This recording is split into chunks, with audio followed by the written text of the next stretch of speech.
பாவம் பகல் கனவு கண்டு கோட்டை கட்டிக்கிட்டு இருக்குது திமுக. பாட்டாளி மக்கள் கட்சியில நடக்கிற சின்ன சின்ன சலசலப்பு திமுகவுக்கு சாதகமா இருக்குமா? அமைச்சர் கே நேரு அரியலூர்ல பேசி இருக்கிறாருங்க. உங்க பாச்சா பலிக்காது, உங்க திட்டம் நிறைவேறாது.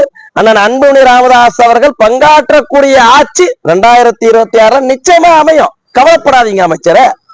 ஏன் வன்னியர்களுக்கு இடஒதுக்கீடு கொடுத்துட்டு தமிழ்நாட்டுல பெரும்பான்மை சமுதாயமான வன்னிய சமுதாயத்திற்கு நியாயத்தின்படி இடஒதுக்கீடு வழங்கியிருக்கிறோம். நாங்க சுலபமா நாங்க ஆட்சிக்கு வந்துருவோம், அது எங்களுக்கு சாதகமா இருக்கும்னு பேச வேண்டியதுனா பேச மாட்டாங்க. ஆட்சியே கலைஞ்சாலும் பரவாயில்ல, வன்னியர்கள் வாழ்ந்துடக்கூடாது, வன்னியர்கள் நாங்க வேற விதமா ஏமாத்திடுவோம் அப்படின்ற நினைப்புல இருக்கிறீங்க. இன்னொரு திமுக இந்த 60 வருஷமா ஒரு விஷயத்த கடைபிடிச்சிட்டு நிக்குது. எனக்குமே திமுக சொந்த மதத்தை நம்பி நிக்கவே நிக்காது. நீங்க பாத்துருக்கீங்களா? 67 62ல இருந்து என்னைக்காவது திமுக தனிச்சு நின்றுக்கா? திராணி இல்ல. திராணி இருந்தாதானே தனிச்சு நிக்க முடியும். ஏதாவது கூட்டணி கட்சி முதுகுல ஏறிடும்.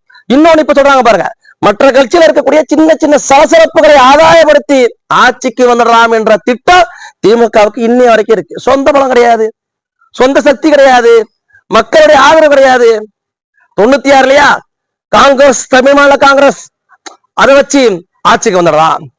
2001லயும் சும்மா இல்ல, இவங்க பாட்டாளி மக்கள் கட்சியிலே பதம் பார்க்க ஆரம்பிச்சாங்க.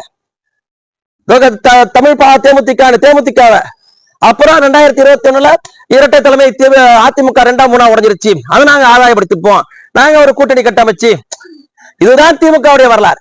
சொந்த கட்சி சின்னத்துல தனிச்சு நின்று ஜெயிக்க வக்கற்ற திமுக பிற கட்சியில் இருக்கக்கூடிய சூழ்நிலையை சாதகமான நினைச்சுக்கிறது பாத்தீங்களா?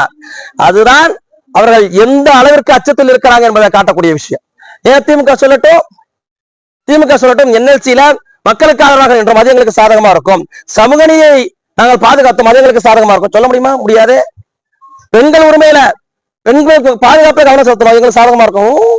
எப்படி சொல்ல முடியும்? சட்டம் ஒழுங்கு சரியா இருக்கு சொல்லி ஓட்டு கேட்க முடியுமா? சிங்கள தூக்கி காமிச்சாரு, அதை காட்சி ஓட்டு கேட்க முடியுமா? எதையும் நீங்க செஞ்சுட்டு ஒரு திட்டங்களை அறிமுகப்படுத்தி திட்டங்களை செஞ்சுட்டு அது எங்களுக்கு சாதகமா இருக்கும்னு சொன்னா பரவாயில்ல. பிற கட்சியில சலசலப்பு இருக்கு, அதை எங்களை சாதகப்படுத்திடுவோம்னு சொன்னா உங்களுடைய தெம்பு என்னவா இருக்குன்றத உங்களுடைய பார்வைக்கே விட்டுறோம்.